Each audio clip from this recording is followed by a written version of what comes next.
This bulletin is sponsored by a diagnostic center. नमस्कार, मैं हूं जयश्री नागदा और आप देख रहे हैं सीबीसी न्यूज राजस्थान का प्राइम टाइम बुलेटिन। खबरों में जाने से पहले एक नजर आज की न्यूज हेडलाइंस पर। गोगुंदा पिंडवाड़ा हाईवे पर चलती रोडवेज बस के आगे गिरी चट्टान, 40 लोगों की सांसें अटकी। बरसात से तबाही, नदियां नहरें उफान पर। जयसमंद, कोटड़ा, सलुम्बर के 80 से ज्यादा गांवों का कट गया संपर्क। चुनाव जीतने के लिए छात्र नेता हो गया भावुक, कर बैठा ऐसा काम कि सब रह गए सन। सचिवालय का क्या मेन्यू है, परोसे जाते हैं गुलाब जामुन में कीड़े, समोसे में कंकड़ और मिठाई में चींटियां। रात के अंधेरे में बिना पुलिस के क्यों निकली, मंत्री विश्वेंद्र के सवालों का सांसद रंजीता का तमतमाता हुआ जवाब। और अब खबरें विस्तार से। उदयपुर के गोगुंदा पिंडवाड़ा हाईवे पर बुधवार को चलती रोडवेज बस के आगे चट्टान गिर गई। चट्टान से टूटे पत्थर बस के दोनों टायरों के बीच फंस गए और इससे अचानक बस रुककर वहीं जाम हो गई। अचानक बस के अटकने से बस में बैठे सवारियों के भी होश उड़ गए। इस पूरे वाकये में कोई घायल नहीं हुआ है। मामला खोखरियानाल सुरंग के पास का है। मिली जानकारी के अनुसार सिरोही रोडवेज डिपो की बस उदयपुर से सिरोही जा रही थी। करीब 11 बजे यह हादसा हुआ। इस दौरान बस में 40 से ज्यादा सवारियां बैठी हुई थी। गनीमत यह रही कि बस के ऊपर चट्टान नहीं गिरी, वरना बड़ा हादसा हो सकता था। जैसे ही बस हाईवे पर टनल से बाहर निकली और अचानक तेजी से एक झटके में रुक गई, अंदर बैठी सवारियों के होश उड़ गए। कई लोग खिड़कियों से कूदकर बाहर निकल गए और अफरा तफरी मच गई। सूचना पर बेकरिया थाना अधिकारी मुकेश कुमार जाट और हाईवे पेट्रोलिंग टीम के भगवत सिंह झाला मौके पर पहुंचे। टीम ने सवारियों को दूसरी रोडवेज बसों में गंतव्य स्थान तक पहुंचाया। दरअसल उदयपुर समेत आसपास के इलाकों में सावन के बाद भी मानसून मेहरबान होकर जमकर बरस रहा है। उदयपुर से गोगुंदा, चोरबावड़ी और देवला तक पहाड़ियों से मलबा और चट्टानें गिरने का सिलसिला जारी है। प्रतिष्ठित विद्यालय समूह जिसकी ब्रांचेस पूरे भारतवर्ष में फैली है, उसे जरूरत है जयपुर, अजमेर, जोधपुर, कोटा, उदयपुर, चित्तौड़गढ़, भीलवाड़ा, बांसवाड़ा, राजसमंद, बीकानेर, भरतपुर, श्रीगंगानगर, हनुमानगढ़, सीकर, ब्यावर में एक ऐसी जगह की जहां विद्यालय की स्थापना की जा सके। जमीन जो कम से कम 80,000 स्क्वायर फीट हो और 40,000 स्क्वायर फीट जमीन पर भवन बना हुआ हो, या चाहे तो सीबीएसई के नियमानुसार निर्माण करवा कर भी दे सकते हैं। अगर आपके पास ऐसी जगह उपलब्ध है या आप जानते हैं तो जल्दी कीजिए और डिटेल्स और पिक्चर अभी दिए गए नंबर पर भेज दीजिए। आपका एक प्रयास शिक्षा की अलग जगाने में मदद कर सकता है। संपर्क करें।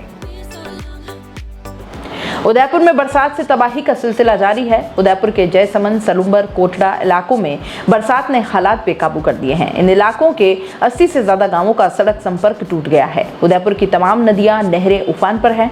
बुधवार को उदयपुर से 50 किलोमीटर दूर बली गांव में झामरी नदी के पुल से गुजरते हुए एक मिनी ट्रक नदी में बह गया। ट्रक में 2 लोगों के सवार होने की सूचना थी। ट्रक की नदी में बहने के बाद इलाके के लोग 2 को बचाने की कोशिश में जुटे हैं। लोगों से बातचीत में सामने आया कि ट्रक को तेज बहाव के चलते पुलिस ने उसे पार करने से मना किया था, मगर ट्रक ड्राइवर नहीं माना और बह गया। मंगलवार को भी जावर माइंस इलाके में एक ट्रक पुलिया के पिलर से टकराने से बहता बहता बचा था। वहीं उदरता इलाके में एक पुल टूट गया था। उदयपुर के जयसमंद में पिछले 24 घंटे में 148 mm और कोटड़ा में 130 mm बरसात हुई थी। जयसमंद में अब तक 1400 mm बरसात हो चुकी है। बुधवार को भी लगातार बरसात जारी है और इससे झामरी नदी में देर रात दर्जन भर से ज्यादा भैंसे और गाय बह गई। इधर कोटड़ा में भारी बरसात से 24 घंटे से बिजली गुल है। कोटड़ा के कई गांवों का संपर्क टूट चुका है। वहीं मदार गांव को जोड़ने वाली पुलिया पर पानी बहने से यहाँ भी संपर्क टूट गया है। इधर उदयपुर के वल्लभनगर बांध से दूर रहने का अलर्ट जारी किया गया है। जल संसाधन विभाग ने अलर्ट जारी कर बताया कि यह बांध कभी भी ओवरफ्लो हो सकता है। ऐसे में लोगों को इसके बहाव क्षेत्र से दूर रहने और पुलियाओं को पार नहीं करने के आदेश जारी किए हैं। बता दें कि 19.5 यानी 19.5 फीट क्षमता वाला वल्लभनगर बांध 18.5 फीट के पार हो गया है। उदय सागर से लगातार हो रही आवक से यह बांध कभी भी छलक सकता है। चुनाव जीतने के लिए छात्र नेता अभी एड़ी चोटी का जोर लगा रहे हैं। जैसे जैसे चुनाव का दिन नजदीक आ रहा है, ये जोर आजमाइश और भी बढ़ गई है। ऐसे में कई बार छात्र नेता ऐसा कुछ कर जाते हैं कि सबके सब चौंक जाते हैं। राजस्थान यूनिवर्सिटी में छात्र संघ चुनाव के ऐलान के साथ ही शक्ति प्रदर्शन का सिलसिला शुरू हो गया है। बुधवार को छात्र नेता लोकेंद्र सिंह ने 5 सूत्रीय मांगों को लेकर यूनिवर्सिटी में रैली निकाली और इस दौरान अपने छात्रों को संबोधित करते हुए लोकेंद्र ने चाकू से अपना हाथ भी काट लिया। इस दौरान उनके हाथ से खून बहने लगा, लेकिन लोकेंद्र छात्रों को संबोधित करते रहे। लोकेंद्र ने कहा कि मैंने कई बार छात्र शक्ति की मांग को लेकर सरकार को खून से पत्र लिखा, कई बार लोगों के लिए अपना खून डोनेट भी किया है, लेकिन जब चुनाव आते हैं तो पूंजीवादी नेता और जातिवाद के आधार पर लोग वोट मांगते हैं। इसलिए आज मैंने अपना खून बहाकर यह साबित किया है कि मैं आगे भी छात्रों के लिए खून बहाने से पीछे नहीं हटूंगा। दरअसल छात्र नेता लोकेंद्र सिंह आज अपने समर्थकों के साथ छात्रों को निःशुल्क शिक्षा दिलाने, जनसंचार एवं पत्रकारिता विभाग में स्थायी फैकल्टी लगाने, एनएसएस का आरक्षण कोटा बढ़ाने, एनएससीसी का पूरा खर्च सरकार द्वारा उठाने के साथ ही बदहाल यूनिवर्सिटी कैंपस को दुरुस्त करने की मांग को लेकर रैली निकाल प्रदर्शन कर रहा था। रैली के दौरान यूनिवर्सिटी कैंपस में ही लोकेंद्र ने छात्रों को संबोधित करते हुए चाकू से अपना हाथ काट यूनिवर्सिटी प्रशासन पर आरोप लगाने लगा।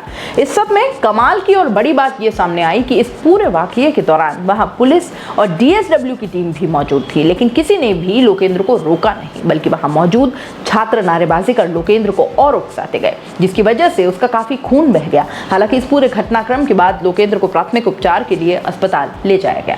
भरतपुर के कामा थाना इलाके में 7 अगस्त को सांसद रंजीता कोली पर हमला हुआ था। इसके बाद मंत्री विश्वेंद्र सिंह ने सांसद रंजीता कोली से हमले से संबंधित कुछ तीखे सवाल कर दिए थे और इसको लेकर सांसद ने कांग्रेस सरकार पर आरोप लगाते हुए कहा कि पुलिस मेरे खिलाफ षड्यंत्र रच रही है, लेकिन मैं डरने वाली नहीं हूं। सांसद रंजीता कोली ने मंत्री विश्वेंद्र सिंह के लेटर का जवाब देते हुए कहा है कि आपने कहा कि आप रात के अंधेरे में बिना पुलिस के क्यों निकली। आपके सवाल आपकी कांग्रेस सरकार पर ही सवाल खड़े कर रहे हैं। क्या अब महिलाओं को रात में निकलने के लिए पुलिस का सहारा लेना पड़ेगा? यह अपने आप में बहुत बड़ा सवाल है। क्या भरतपुर में बिना पुलिस के महिला सुरक्षित नहीं है? आप मेरे ऊपर वाहनों को रोकने के लिए नियमों और धाराओं का हवाला दे रहे हैं, जबकि आपकी सरकार के ही मंत्री और विधायक कई जगह इस तरह परिवहन विभाग और अन्य विभागों की चेकिंग करते हैं। तो उन्होंने कौन सी धाराओं में ऐसा किया? आपके द्वारा पूछे गए सवालों का मैंने जवाब दिया है, लेकिन ये आपके सवाल नहीं है, ये राज्य सरकार के उन मंत्रियों के सवाल हैं जो इन अवैध खनन में लिप्त हैं, जिसे बंद करवाने के लिए एक संत को बलिदान तक देना पड़ा।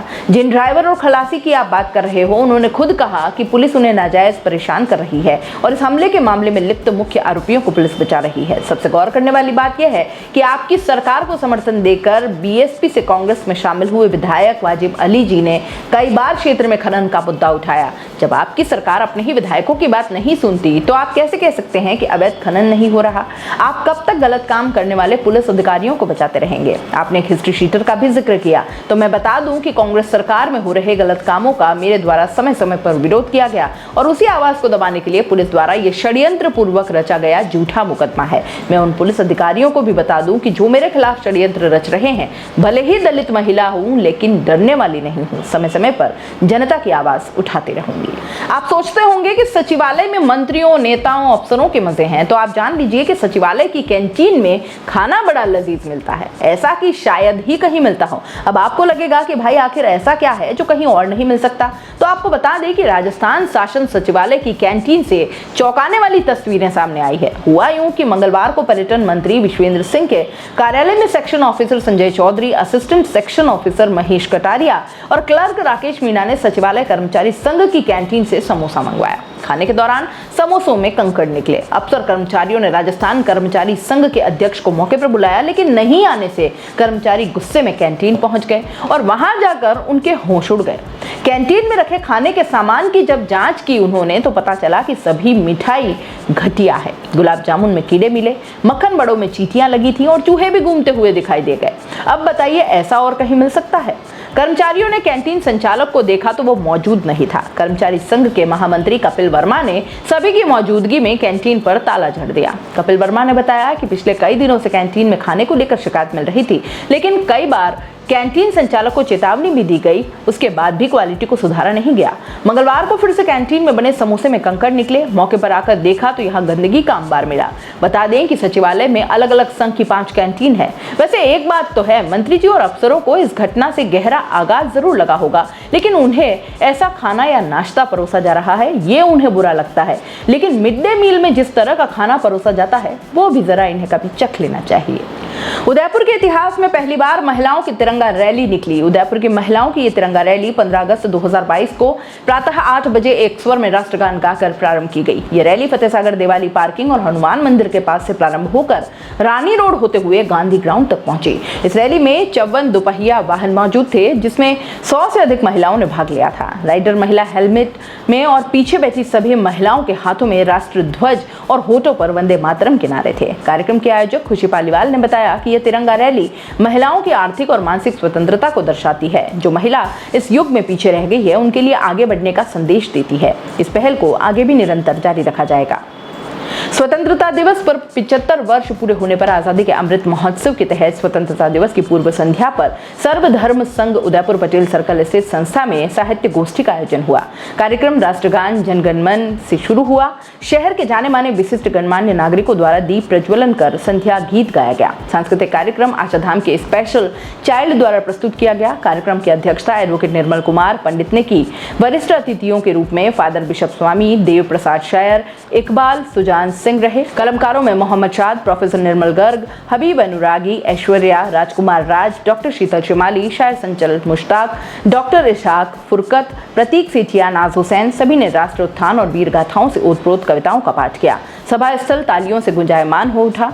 संस्था के अध्यक्ष मेजबान फादर राजू लुइस एसवीडी ने स्वागत, उद्बोधन और धन्यवाद की रस्म अदा की। आए हुए सभी अतिथियों को शॉल, उपन्यास, संस्था के लोगों को मोमेंटो प्रदान किया गया। संचालन डॉक्टर शीतल शिमाली और शायर चंचल मुश्ताक ने किया। प्राइम टाइम बुलेटिन में इतना ही। दीजिए इजाजत। नमस्कार।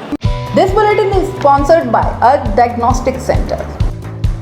दोस्तों, सीबीसी न्यूज आपके सहयोग से लगातार बढ़ता जा रहा है। स्वतंत्र पत्रकारिता का सहयोग करने के लिए आपका धन्यवाद। सबसे पहले तो जिन लोगों ने हमारे चैनल को सब्सक्राइब नहीं किया है तो पहले सब्सक्राइब करें, जिसका कोई शुल्क नहीं लगता और बड़ा आसान है।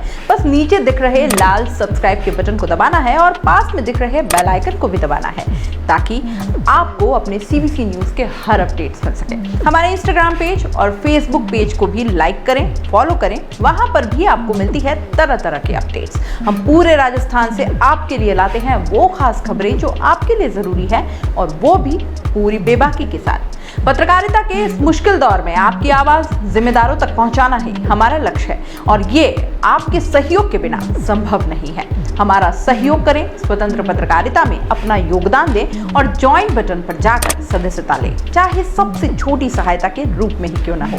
जनता की बेबाक आवाज बने रहें, उसके लिए सहयोग आपको ही करना है। सब्सक्राइब करिए और ज्वाइन बटन पर क्लिक कर सदस्यता ग्रहण कीजिए।